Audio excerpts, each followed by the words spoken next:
తాగాలి యవ్వనాలు.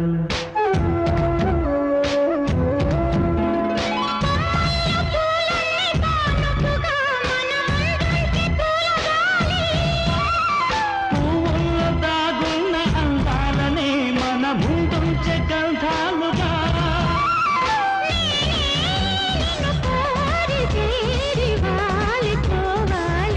జూమని కొండగాలి కట్టిలా దూచుతోంది.